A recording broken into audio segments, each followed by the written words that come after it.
I never imagined a single joke could unravel everything. But here I am, sitting in the wreckage of something I thought was solid. My name's Tracy, I'm 32, and until recently, I really believed I had life under control. I got a stable job at a giant warehouse complex in Albuquerque. Not exactly thrilling, but it gets the bills paid. My husband, Ryan, is the kind of guy who thrives on structure. He plans things weeks in advance, never misses a step, and always follows through. We've been together for 5 years, married for 3. Things weren't magical, but they were steady. And for someone like me, who's had enough chaos to last a lifetime, steady felt like a gift. Then I blew it. It happened during what was supposed to be a laid-back evening. Just a few close friends over for dinner, some wine, and easy laughter. The kind of night where nothing major is supposed to happen. But of course it did. Someone, probably Chloe, my best friend and a known stirrer of drama, asked, "Do you ever feel like an ex still kind of has a weird pull on you?" And before I could even think it through, I said it. I actually said it. Oh, for sure. My ex Jake definitely still has a hold on me. The silence was instant, thick and suffocating. I felt the shift before I even looked at Ryan, but when I finally did, his face told me everything. His jaw was tight, his eyes locked on mine like he was staring at a stranger. I tried to play it off, made a joke, waved my hand like it didn't matter. Not like that. I added quickly, just, you know how first loves stick with you. No one laughed. No one smiled. Ryan didn't say a single word. The rest of the evening, he was polite to our guests, but cold. When everyone left, I followed him into the kitchen. My heart was in my throat, and I tried to brush it off, to bring things back to normal. "You know I didn't mean it," I told him, trying to laugh. But he just kept stacking dishes, his face unreadable. Then he said it, calmly but with finality.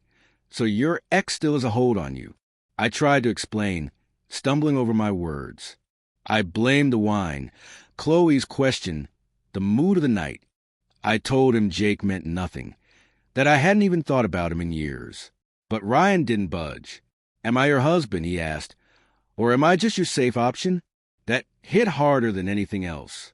I tried to reach for him, but he stepped back. "I need some air," he muttered. And then he was gone, grabbing his keys and walking out the door. He didn't come home that night, or the next. He didn't answer my texts or calls. And I fell into a spiral of panic. What if he never came back? What if this was the end of everything we had built? I couldn't eat, couldn't sleep, couldn't stop imagining what might happen next. And then, because the universe clearly has a cruel sense of timing, Jake reached out. A simple text.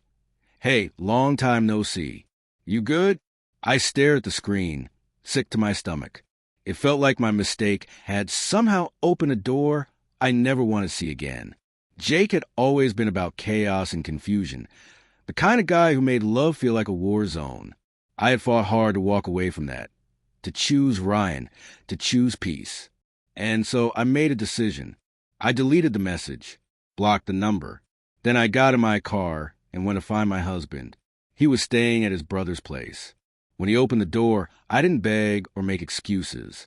I just told the truth, that I had messed up, that it was a stupid, thoughtless joke, that Jake meant nothing to me, hadn't in a long time, that Ryan wasn't my backup plan. He was my only plan. He didn't say anything for a long time, just looked at me, weighed everything. Then he spoke quietly. "You can't joke about things like that.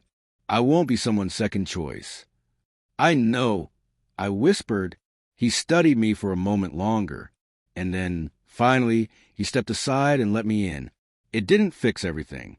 It didn't make it all better overnight, but it was a beginning. And sometimes that's all you get, a chance to rebuild after storm.